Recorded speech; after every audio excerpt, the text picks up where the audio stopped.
ഞാൻ ഫസ്റ്റ് ബാറ്റിടാ. എടാ ഫസ്റ്റ് ശമ്പു ഇട്ടടാ. ഞാൻ എന്നിട്ട് കുറച്ച്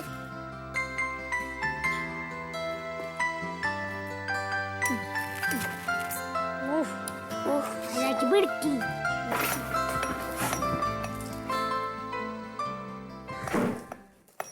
വെച്ചിരുന്ന ഉളി എവിടെയാണ്? ഉളി എവിടെയാണ്? എന്റെ അടുത്താണ് ചോദിക്കുന്നത്. ഇതിൽ ഞാൻ വീതുളി വെച്ചിരുന്നു കാണാനില്ലേ ഇപ്പൊ? ചേടാ അത് നീ സൂക്ഷിച്ചു വെക്കണ്ടേ? എന്റെ അടുത്ത് ചോദിച്ചാൽ ഞാൻ എന്തോ വേണം? എന്റെ അമ്മ നിങ്ങൾ തന്നെ കയ്യിന്റെ കാലിന് നഖം വെട്ടാൻ വേണ്ടിട്ട് എവിടെയെങ്കിലും എടുത്തു കൊണ്ടുപോയിട്ടുണ്ടാവും. കയ്യും കാലിന്റെ നഖം വെട്ടാൻ ഉളിയാണോ എടുക്കുന്നത്? നിനക്ക് എത്തടാ, നീ അവിടെയൊക്കെ നോക്ക്. എടീ മല്ലികേ, ആ ഇങ്ങോട്ടൊന്ന് പറഞ്ഞേ.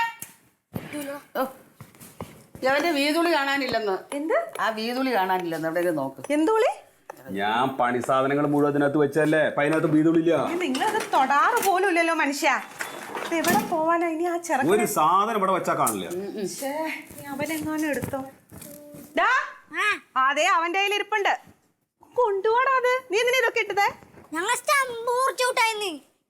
ഞാൻ നിന്നോട് പറഞ്ഞിട്ടില്ലടാ ഈ പണി സാധനത്തിൽ തൊട്ട് കളിക്കരുതെന്ന്. അതിനച്ഛന് എന്നാ പണിക്കോണ്. ഇങ്ങനത്തെ വർത്താനം പറയുന്നത് നിന്നോട് ഞാൻ എത്ര തവണ പറഞ്ഞിട്ടുണ്ട്. കാണിക്ക്. ആ കയ്യിലെ കാലം കൊണ്ടാലോ? കുഴപ്പമില്ല. കുഴപ്പമില്ല. കൊച്ചുവായിൽ വലിയ വർത്താനോ? ഞാൻ സഞ്ജയൻ എടുക്കമ്മ.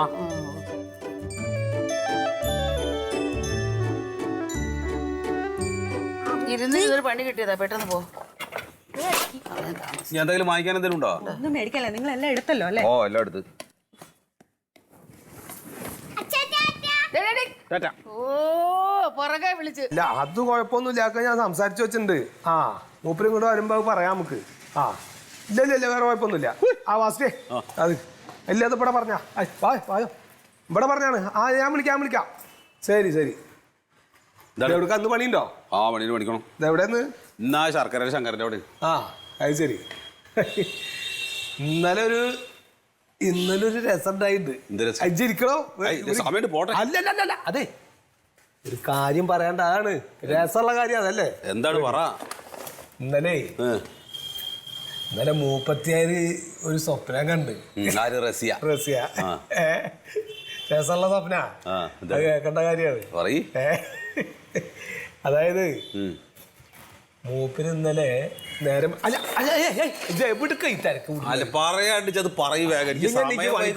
സമയം വൈകണേ. ഓ വല്ലപ്പോഴും ഒരു പണി കിട്ടിയപ്പോ എനിക്കിപ്പോ ആകെ തിരക്കല്ല. പോയില്ല കുഴപ്പമാണ്. അല്ല അതാ എന്നെ പറയണത്. അങ്ങനെ പറയാനും പറ്റില്ല. വെച്ചാലും ഇടക്ക് കേറി കൊണ്ടുവന്ന് ആകെ കിടക്കണോ. ഇന്നലെ മൂപ്പര് കണ്ട സ്വപ്നം എന്താ വെച്ചെങ്കിലേ, മൂപ്പരിന്ന് നേരം വെക്കുമ്പോ ആ കട്ടന്റെ മുകളിൽ ഇരുന്ന് കരയേ. ഞാൻ ഇതെന്തേ കരയണീ ചെയ്തെന്ന് വെച്ചപ്പോ മൂപ്പര് കണ്ട സ്വപ്നം. ആ സ്വപ്നം എന്നോട് പറയാ. സ്വപ്നം അല്ല അതന്നെ. അല്ല നിക്ക് പറയേണ്ട കാര്യം. ഇവളിങ്ങനെ കണ്ണി കണ്ടൊക്കെ ഇങ്ങനെ ഓരോന്ന് വിളിച്ചു പറയുമല്ലോ. അങ്ങനെ ഓരോന്ന് പറഞ്ഞ് ആകെ പ്രയാസമായിട്ട് ഇജും എന്റെ ഭാര്യയും അമ്മയും കുട്ടികളൊക്കെ പാടെ ഇവിടുന്ന് പോവുക. വീട് വിട്ട് ഇവിടുന്ന് പോവുക. അത്ര ഇതാണ് സ്വപ്നം. അപ്പൊ അത് സഹിച്ചിട്ടില്ല. ഞാൻ കാരണമാണല്ലോ ഇപ്പൊ ഇതൊക്കെ സംഭവിക്കണം. ഇവിടെ പറയാൻ ഞാൻ മാത്രം ഉള്ളല്ലോ. നിങ്ങളൊക്കെ പുണ്യാളന്മാര്. നിങ്ങളാരും ഒരു തെറ്റും ചെയ്തിട്ടില്ല. ഇന്റെ തെറ്റോണ്ടാണല്ലോ ഇപ്പൊ ഇവര് ഇറങ്ങി പോണെന്നുള്ള ദണ്ണം. അതങ്ങോട്ട് മനസ്സിലേക്ക് അങ്ങോട്ട് കേറിയിട്ട് ഓളുടെ മനസ്സിലൊരു ഇഷ്ടം തോന്നിയ സ്ഥിതിക്ക് അതൊന്നും അങ്ങോട്ട് ഊറ്റി ഉറപ്പിക്കണം നമുക്ക്. പറഞ്ഞു പിടുത്തം കിട്ടുകയാണെങ്കിൽ. അപ്പൊ അതിന് എന്തെങ്കിലും ഒരു വഴി, ഒരു തന്ത്രം നമ്മൾ കണ്ടെത്തും. ഒരു കാര്യം ചെയ്യോ, തൽക്കാലം ഈ വക കുരുട്ട് പരിപാടികളൊക്കെ മാറ്റി വെക്കുക. ഇല്ല എങ്ങനെ തുടങ്ങിയാലും അത് കുരുത്തക്കെട്ടോ ചെങ്ങ. ഇത് കുരുട്ടല്ലാന്ന് ഇക്കിന്റെ വിഷമക്കല്ല അറിയുള്ളൂ. ഇവളിങ്ങനെ ഇനി എന്തെങ്കിലുമൊക്കെ കുത്തി പൊക്കി കഴിഞ്ഞാൽ അതിന്റെ ഞാനാണ് സഹിക്കണത്. ഈ ഇവിടെ മനസമാധാനത്തിലുള്ളവർക്കാണ് കാലം. മനസമാധാനത്തിൽ ഇവിടെ കഴിയണം. ഒക്കെ അത്രേ ഉള്ളൂ. അത് പറഞ്ഞു ഇതാക്കിയാൽ മതി. പറഞ്ഞാൽ ശരിയാവൂല്ലാന്ന്. അത് മനസ്സിലൊരു മാറ്റം വരട്ടെ. ഇപ്പൊ ഉണ്ടല്ലോ മനസ്സിലൊരു ചെറിയ ഒരു മാറ്റം വന്നിട്ടുണ്ട്. അതിന് ഞാൻ എന്താ വേണ്ടത്? ഇതല്ല അത് ഞാൻ പറഞ്ഞു. അപ്പൊ നമ്മൾ രണ്ടു കൂട്ടരും കൂടിയിട്ട് അതൊന്നും കൂടി ഊറ്റി ഉറപ്പിക്കാൻ എന്തെങ്കിലും ഒരു വഴി കണ്ടെത്തണം. അതെന്താന്ന് പിടുത്തം കിട്ടണം. അത് അടക്കം കിട്ടില്ല, എനിക്ക് കിട്ടില്ല. അതിന് ഏറ്റവും നല്ല പണി എന്താ അറിയോ? ജോസൂട്ടിയോട് ചോദിക്കും. ജോസൂട്ടി എങ്ങനെയുണ്ട് സ്വപ്നം? അപ്പൊ ഇതാണ് റസിയ കണ്ട സ്വപ്നം. അപ്പൊ ഇതിന് എന്തെങ്കിലും ഒരു മാർഗം കണ്ടെത്തോന്ന് അറിയാനാണ് ഇപ്പൊ എന്നോട് കാര്യം പറഞ്ഞത്. എന്താ ഒരു വഴി? അതിനിപ്പോ വഴി നമ്മുടെ ഈ തന്നെ ഉണ്ടല്ലോ. എന്താണ്? നമ്മളിപ്പോ ഈ നടത്തിയ സ്ഥലക്കച്ചവടം ഇല്ലേ, അതില് വാസൂട്ടീനെ പരീക്ക നിർബന്ധിച്ച് പെടുത്തിയതാണെന്നും അവന്റെ വീടും കൂടി നഷ്ടപ്പെട്ടത് പരീക്ക കാരണമെന്നും പറഞ്ഞാട്ട് അവളെ ബോധ്യപ്പെടുത്തിയാ പോരാ. അപ്പൊ ഒരു കടപ്പാടായില്ലേ?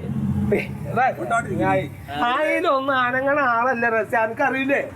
ഈ വക വർത്താനം പറഞ്ഞ അവളനങ്ങൂല. എനിക്ക് ഇനി ഇതിനേക്കാൾ വലിയ കടപ്പാട് വന്നോ? അവളനങ്ങൂല. എനിക്കുണ്ടായ മാറ്റൊരു ബാധ്യത ഓൾക്കുണ്ട് വിചാരിക്കുക അവനായിട്ട്, അല്ല ഇവന്റെ കുടുംബമായിട്ട്. അപ്പൊ നടക്കും വലിയൊരു എമൗണ്ടിന്റെ. ഇപ്പൊ എനിക്ക് വന്ന മാതിരി വലിയൊരു ബാധ്യത ഇവന്റെ കുടുംബമായിട്ട് ഓൾക്കാണെന്ന് വിചാരിക്ക. അപ്പൊ അവള് കളവും. അല്ലാണ്ട് എനിക്കുള്ളതിലൊന്നും അവൾക്കൊരു മാറ്റം ഉണ്ടാവാൻ പോകും. ആലോചിക്കണമെങ്കിൽ ഇവന്റെ കയ്യിൽ 10 പൈസ ഇല്ലല്ല, പിന്നെ അങ്ങനെ ഒരു ബാധ്യത ഉണ്ടാക്കും. എന്റെ കയ്യിൽ പൈസ ഇല്ലെന്ന് പറയാൻ വേണ്ടിയാ വിളിച്ചത്. ഏടാ അപ്പൊ അതിനൊരു ഐഡിയ ഉണ്ടാക്കാനാണല്ലോ പന്റെ അടുത്ത് വന്നത്. പറ്റിയ ഐഡിയ ഞാൻ പണിക്കോട്ടെ. ഇല്ല നമുക്കേ ഒരു ലോട്ടറിയുടെ കളി കളിച്ചാലാ. ലോട്ടറി കച്ചവടത്തിന് പോവേ. ലോട്ടറി കച്ചവടത്തിന് പോക എല്ലാ പരീക്ക. നമ്മുടെ വാസൂട്ടി ഒരു ലോട്ടറി എടുത്തെന്ന് കരുത്. ആ ലോട്ടറിക്ക് 1ാം സമ്മാനം അടിക്കാണ്. ഞാൻ ലോട്ടറി എടുക്കില്ലല്ലോ. ഓനൊരു ലോട്ടറി എടുത്ത് എന്നിട്ട് അതിന് 1ാം സമ്മാനം അടിച്ചു. 1ാം സമ്മാനം അടിച്ചു. ആ ടിക്കറ്റ് നമ്മുടെ റസിയ മുഖാന്തരം നശിപ്പിച്ചു പോയാലോ? കുട്ടിയെ ഇപ്പൊ ഈ ലോട്ടറി അടിക്കുന്ന ഉറക്കും. അല്ല അതടിക്കും. ഈ ജാതി വർത്താനം ഇതിന്റെ ഇടക്ക് കയറി പറഞ്ഞാൽ അടിക്കും ഞാൻ. അതെ, ഇതൊന്നും ഇപ്പൊ നടക്കണ കാര്യമില്ല. ഓ എടുക്കണ ലോട്ടറി എങ്ങനെയാണ് റേസ്യ നശിപ്പിക്കണത്? രണ്ടും അറ്റത്തല്ലേ കിടക്കണത്. പരീക്ക ഞാൻ പറയണ പോലെ നിങ്ങക്ക് ചെയ്യാൻ പറ്റുമോ? എന്താണ് ചെയ്യാൻ പറ്റുമോ? നീ പറഞ്ഞ മല്ലിക അനുസരിക്കും.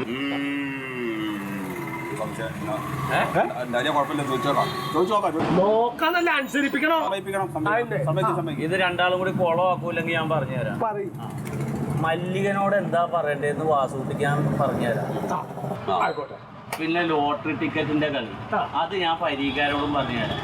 നിങ്ങൾ രണ്ടും ഇത് വൃത്തിയായിട്ട് കൈകാര്യം ചെയ്താ ഈ പറഞ്ഞ കാര്യം നടക്കും. ഗംഭീര കടപ്പാടും വരും.